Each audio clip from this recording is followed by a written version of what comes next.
और उसके केंद्र ठाण्याचे पालकमंत्री आणि उपमुख्यमंत्री एकनाथ शिंदे यांच्या हस्ते आता ध्वजवंदन केले जात आहे। आज पालकमंत्र्यांच्या हस्ते त्या जिल्ह्यामध्ये त्यांच्या भागामध्ये ध्वजवंदन जे आहे ते पार पडत आहे। ठाण्यामधली दृश्य आपण या ठिकाणी पाहताय, तर पुण्यामध्ये अजित पवारांच्या हस्ते ध्वजवंदन जे आहे ते करण्यात आलंय। आज प्रजासत्ताक दिन देशाच्या कानाकोपऱ्यामध्ये अगदी उत्साहामध्ये आणि आनंदाने साजरा होतोय। दिल्लीमधल्या प्रजासत्ताक दिनाचा सोहळा हा काही वेळातच सुरू होईल।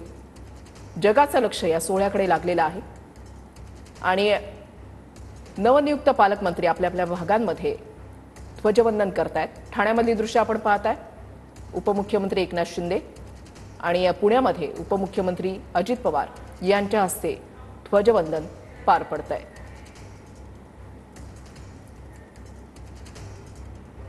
प्रजासत्ताक दिन हा भारताच्या लोकशाही मूल्यांचा उत्सव आहे। हा दिवस प्रत्येक भारतीयासाठी उत्सवाचा आहे।